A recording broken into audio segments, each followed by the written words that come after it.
Por Dentro do Assunto, com o Padre Ednei Batista. Oferecimento: Peregrinos Viagens e Itiquira Turismo. Peregrinação para todos. Para esclarecer as suas questões e dúvidas em relação à Igreja Católica Apostólica Romana, a Mensagem apresenta Por Dentro do Assunto, com o Padre Ednei Batista.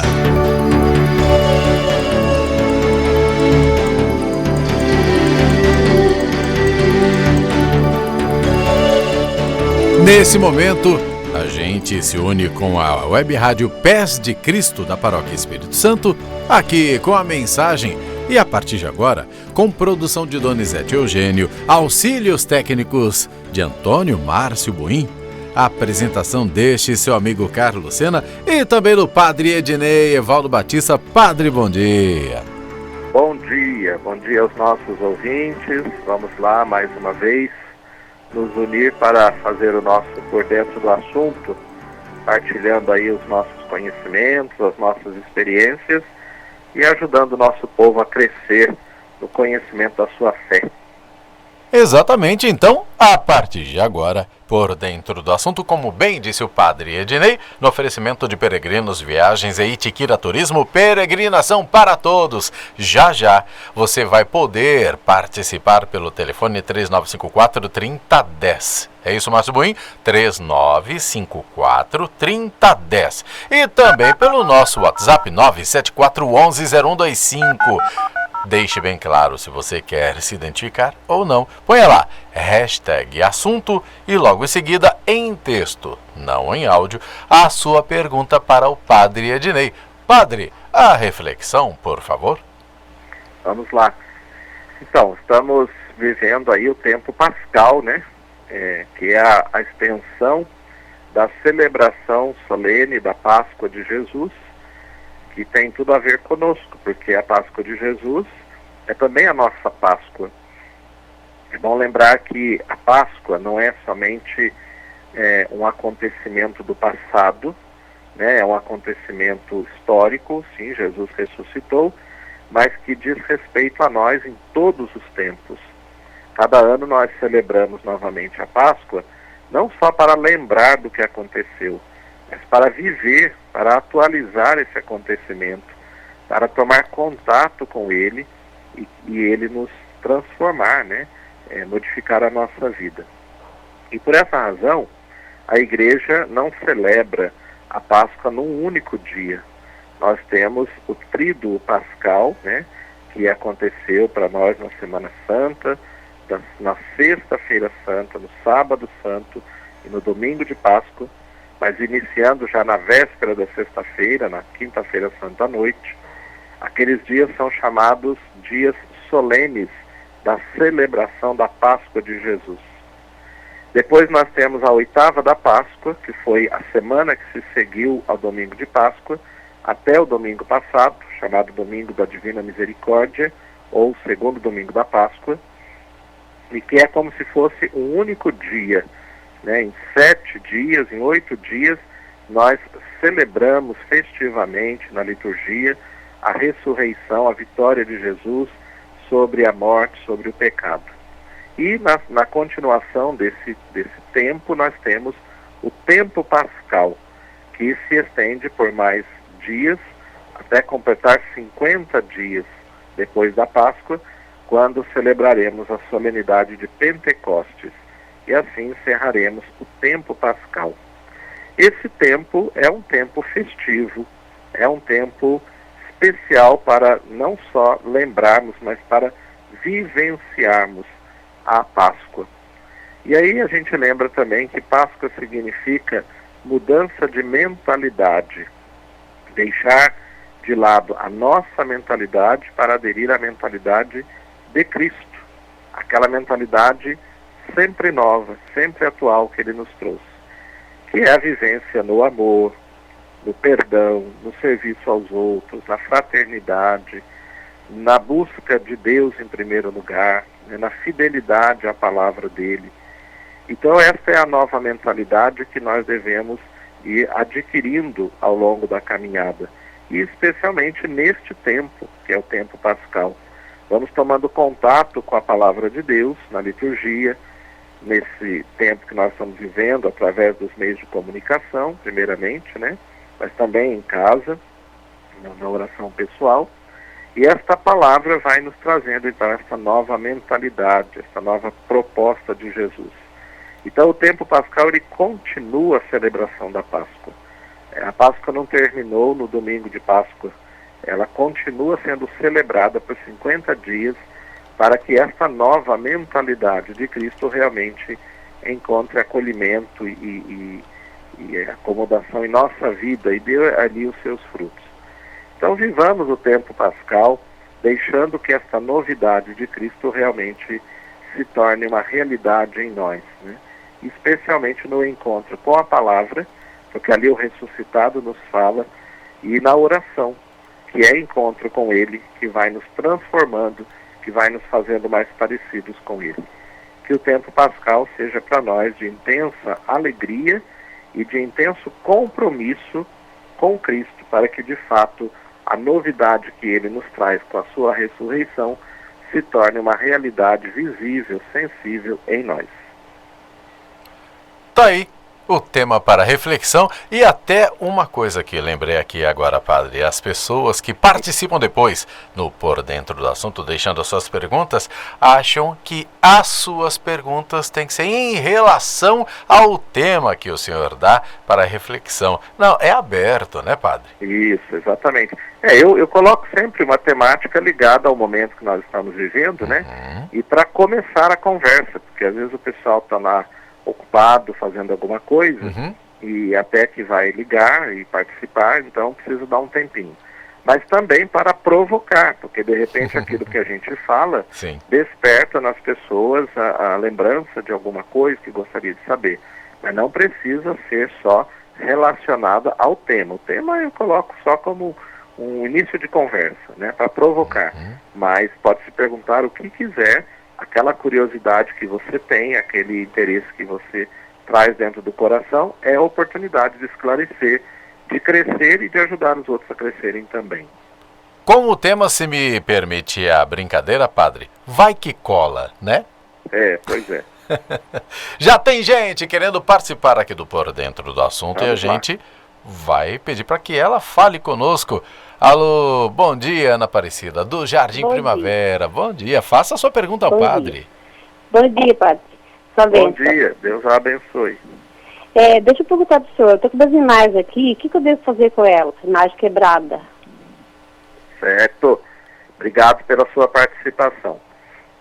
Então, as imagens que nós temos na nossa casa, né, elas são sinais de uma realidade superior, sagrada.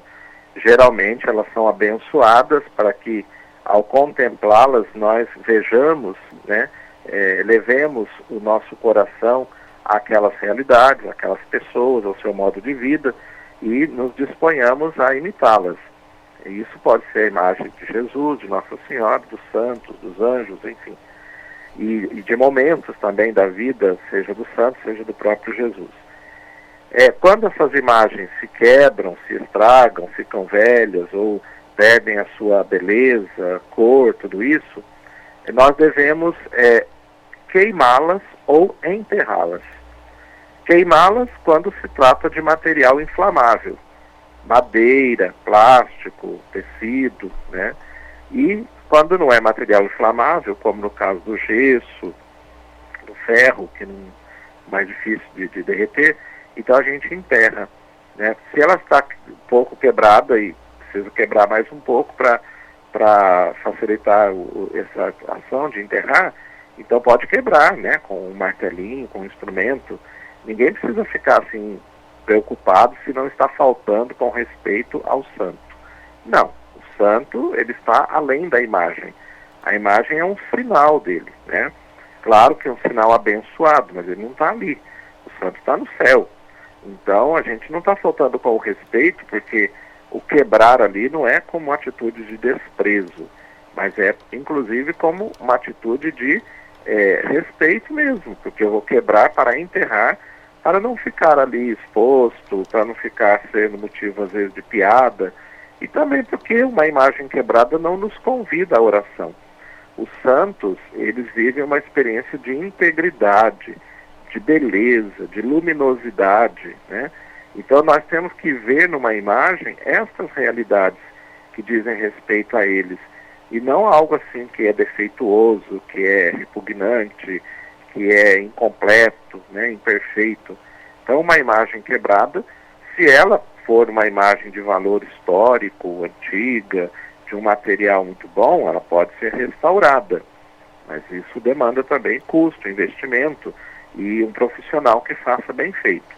Quando não se trata de algo que tenha um valor histórico ou material, então a gente faz isso, quebra, né, e enterra, ou se for algo inflamável, então a gente queima, e assim aquela realidade se transforma, o sinal deixa de existir e nós continuamos respeitando, venerando aquilo que é representado pela imagem, porque isso está impresso no nosso coração.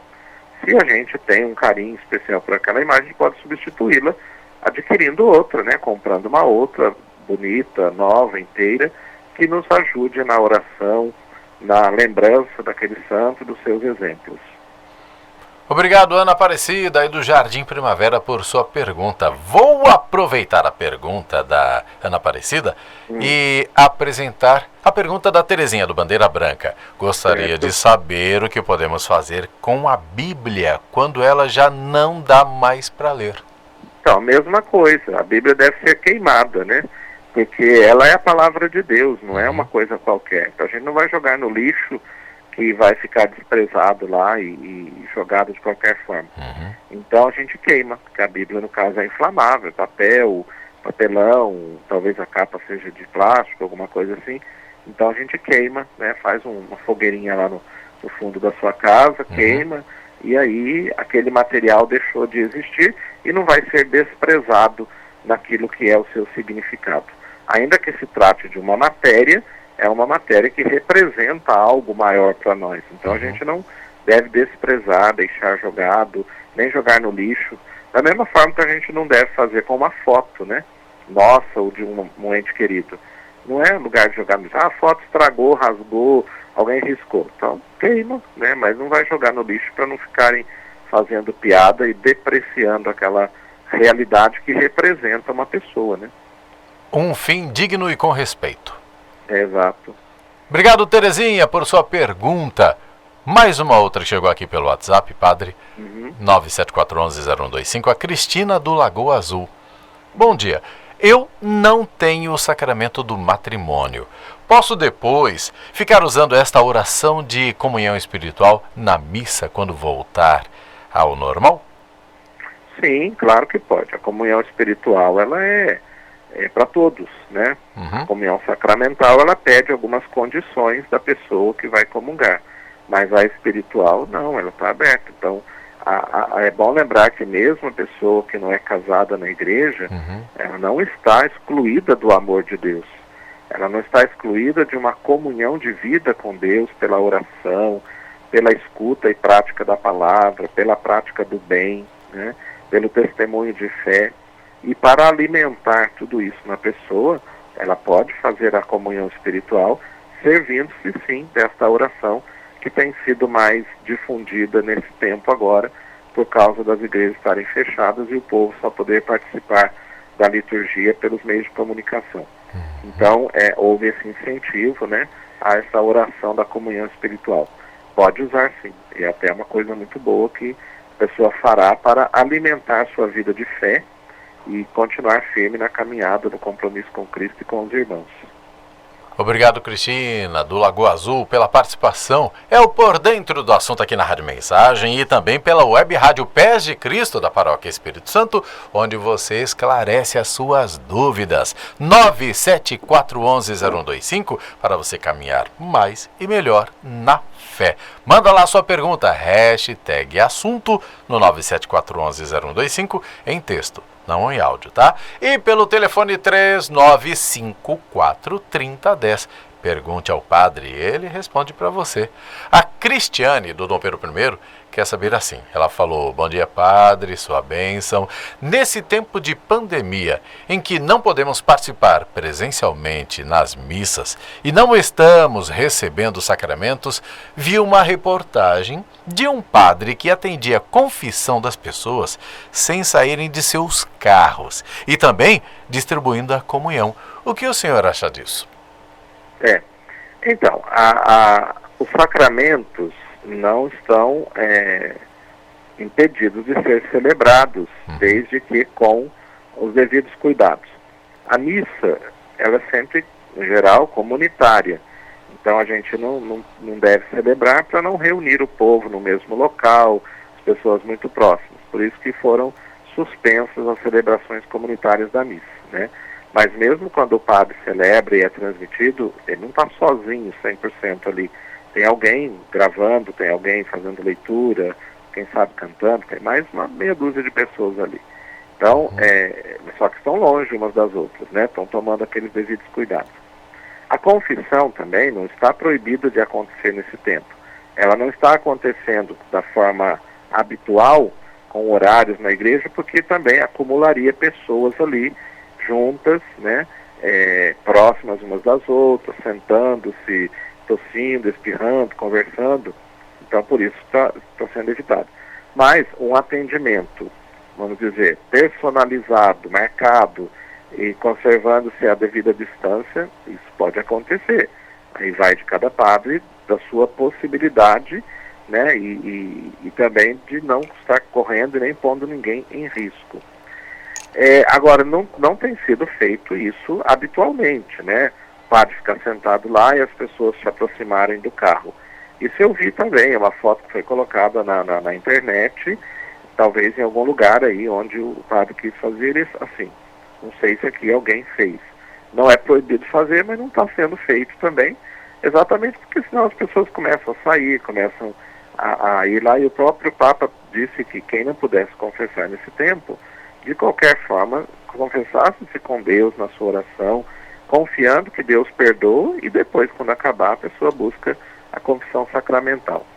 Então, se a pergunta é, pode fazer? Pode. Está sendo feito? Não. É válido? Sim, claro. Mantendo-se os devidos critérios da confissão, ela vale. Não é porque a pessoa está dentro do carro e o padre está fora, a uma certa distância, que não vai valer, tá certo?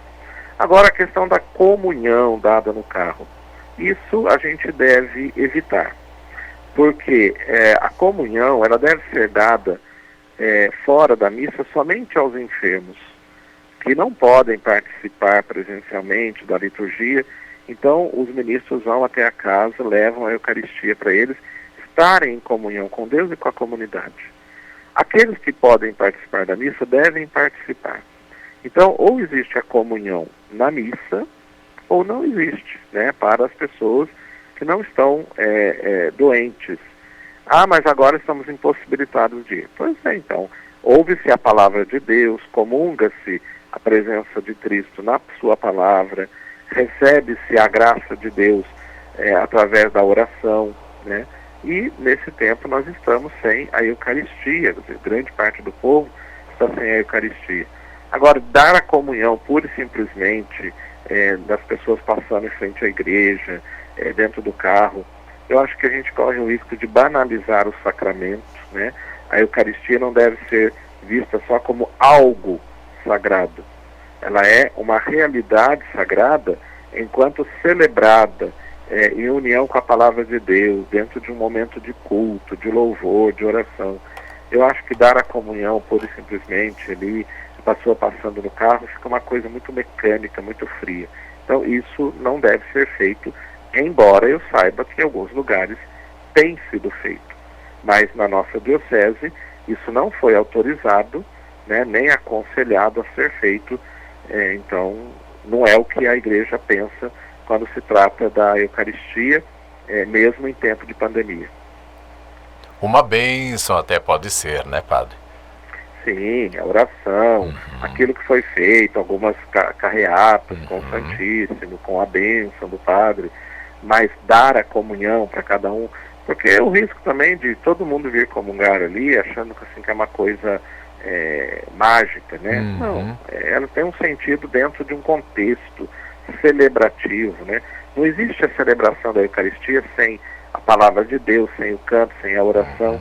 Então não deveria também haver a comunhão fora disso, mesmo numa situação dessa. Sim. Tem outros caminhos para se estar em comunhão com o Senhor. A palavra, a oração e até o próprio sacrifício de ficar sem a Eucaristia nos coloca em comunhão com o sacrifício de Cristo, que é redentor para nós. Tá aí a sua pergunta respondida, Cristiane, do Dom Pedro I. Por telefone, lá do Parque Santo Antônio, tem a Natália. Quer saber alguma coisa, padre? Alô, Natália, bom dia. Oi, Jorge, tudo bom? Tudo na paz, graças a Deus. Pode fazer a sua pergunta para o padre? Eu quero fazer uma pergunta e perguntar o número da igreja, da igreja, para pegar o dízimo. Porque eu não sei, eu tô cega, não ando mais. Eu tenho trazer o motoqueiro que vem trazer, né? Exatamente. Sua bênção, padre. Deus a abençoe, Natália. Que Deus que ilumina vocês todos, da rádio, o Senhor. Padre, eu queria fazer uma pergunta. Eu rezo muito no Deus. Eu rezo o rosário. Sim. Na cruz tem três, tem Jesus e tem aquele outro.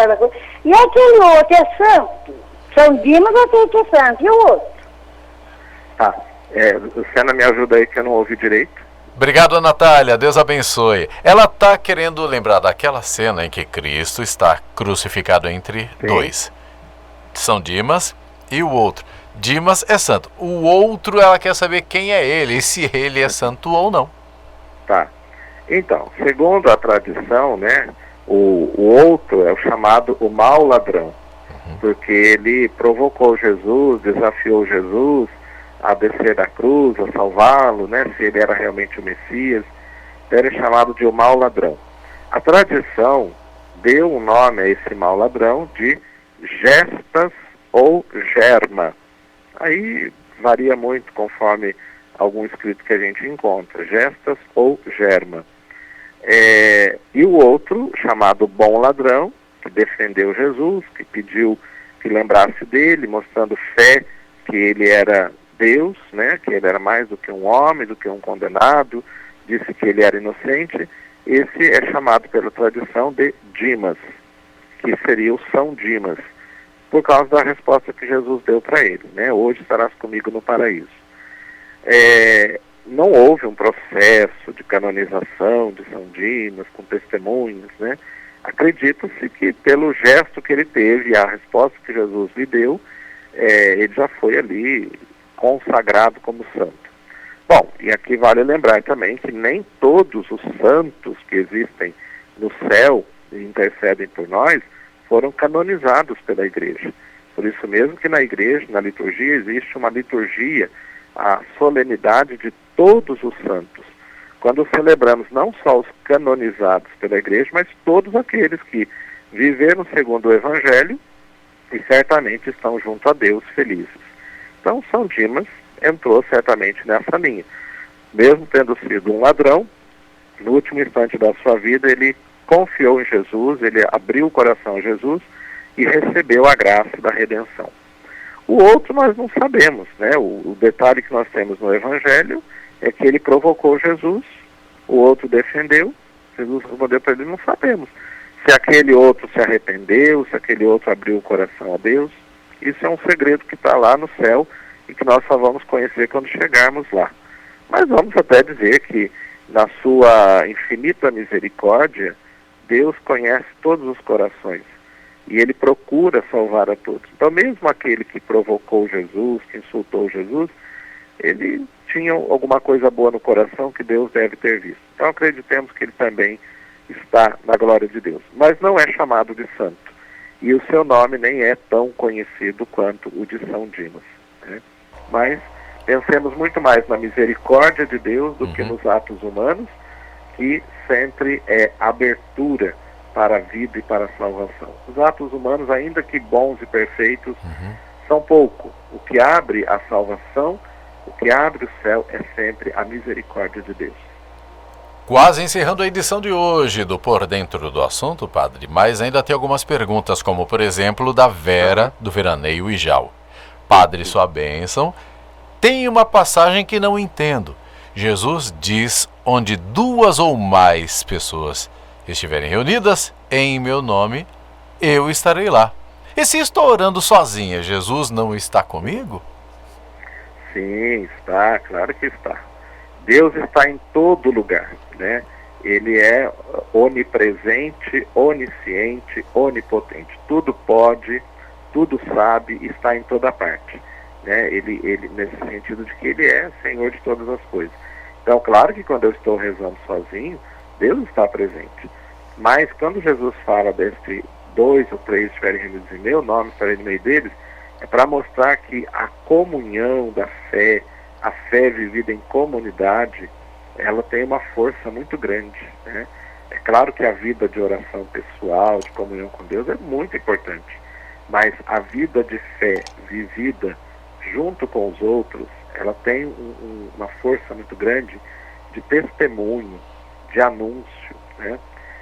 Os primeiros cristãos se reuniam para celebrar a Eucaristia, para rezar, e as pessoas, diz que quando viam, passavam por elas, por eles reunidos, diziam: vejam como eles se amam.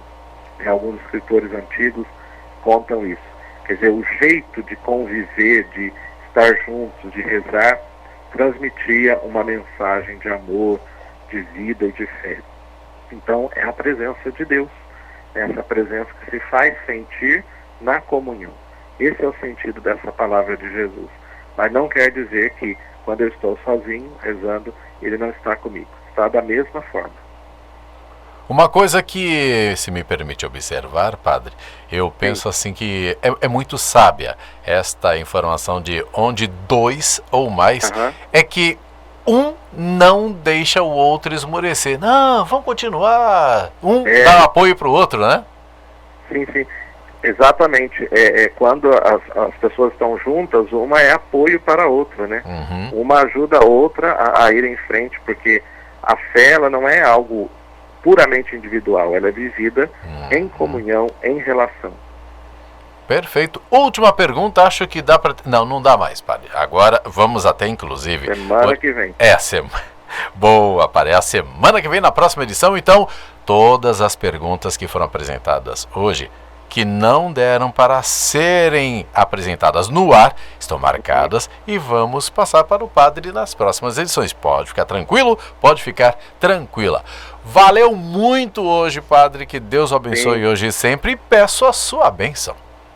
Tá bom, eu também fico muito contente que a gente tenha podido, mais uma vez, né, ajudar nosso povo no conhecimento, na transmissão aí dessas experiências, e vamos caminhando com muita paciência, muita confiança em Deus e muita esperança que todas as dificuldades que temos vivido vão ser superadas com a graça de Deus. Que desça sobre todos e permaneça para sempre a bênção do Deus Todo-Poderoso, Pai, Filho e Espírito Santo. Amém. Deus o abençoe hoje e sempre também, padre. Amém. Muito obrigado. Grande abraço a você e a todos. Igualmente. Padre Edneivaldo Batista, nos auxiliando, nos informando, nos formando e ajudando ainda mais na nossa caminhada de fé. Por dentro do assunto é assim. Como eu disse, reforço. Se a sua pergunta não foi respondida hoje, nas próximas edições, fique tranquilo, fique tranquila, que estaremos apresentando ao Padre Edneivaldo Batista e você terá a sua pergunta respondida. Por dentro do assunto, ouça também no youtube.com/Rádio Mensagem. Tá lá, a edição de hoje já estará disponível para você ouvir quantas vezes quiser durante os seus dias. Aí que já que está em casa mesmo, aproveita para ouvir mais tarde o Por Dentro do Assunto de hoje e de outras edições também. Com auxílios técnicos de Antônio Márcio Buim, produção de Donizete Eugênio. com a apresentação de Carlos Sena e Padre Ednei Valdo Batista, e no oferecimento de Peregrinos Viagens e Itiquira Turismo Peregrinação para Todos, fica por aqui o Por Dentro do Assunto, que volta na semana que vem, dentro do Show da Mensagem, aqui na Voz da Diocese e também pela web rádio Pés de Cristo da Paróquia Espírito Santo.